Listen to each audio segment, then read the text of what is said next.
So my name is Kimaro, and I made a documentary film. It's a very personal documentary about my journey going back to Mount Kilimanjaro in Tanzania to try to learn more about this culture that I inherited from my father. And so the film sort of captures what that journey was like for me and sort of how I came to terms with what I found when I was there. How long? It was 8 years. 8 years. Yeah. That's Yeah. an awful long time. It was a really long time. So Yeah. how did you manage with that financially? That was hard. That was hard. Yeah. I mean, I'm a first-time filmmaker. I've never made a film before this. It's just sort of like something that I just sort of.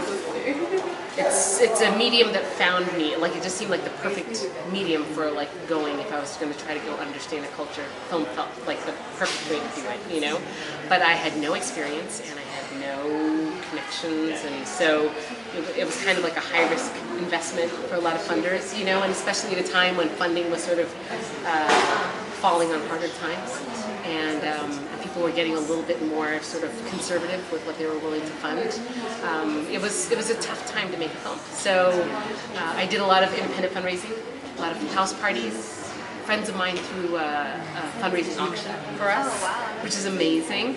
And but you know, it was just a lot of hustling, and then after a while I just had to sort of put that aside. I found people who are committed to the project, who took it on as a labor of love, really seasoned professionals who just decided that this would be the project that they would take on as their pet project. And so my editor has been on it for 6 years, my composer has been on it for 3 years.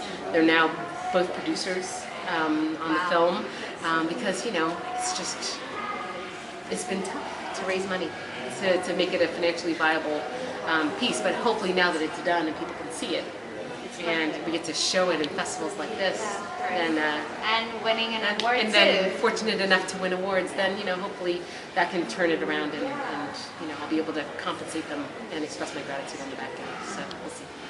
Cool. So how did you first get involved with FeFF? With FeFF, I can't remember if they found me or if I found them. But I'm really passionate about finding festivals that bring traditionally marginalized voices into the center, you know, and include that in the evolving narrative of the human experience. And so whether it's looking at the mixed race experience or the African American experience or the Asian experience, or the female perspective, like all of these have been festivals that have been embracing this film and just sort of seeing parts of their story reflected in this film. And so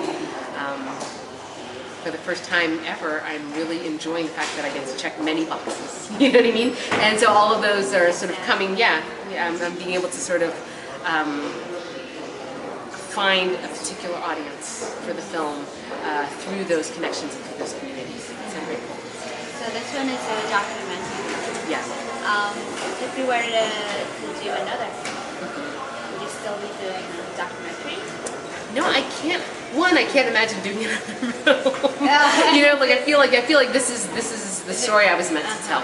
So what I'm doing is I'm actually sort of like, the feature-length film is now becoming an hour-length film, and that hour-length film is going to become like shorter pieces that can be used in classrooms. You know what I mean? Like if people want to use it as an educational tool. So I'm continuing to reversion and repurpose this film for several generations. You know what I mean? So I think that's what I'm sort of focused on.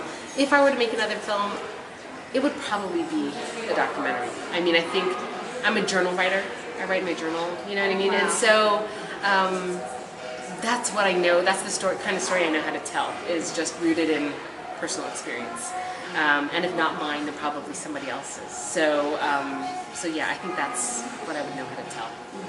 That's my strength in terms of storytelling. You know what? The whole film almost occurs in Tanzania on Mount Kilimanjaro. Yeah, and so I went to school in Canada. I went to Western,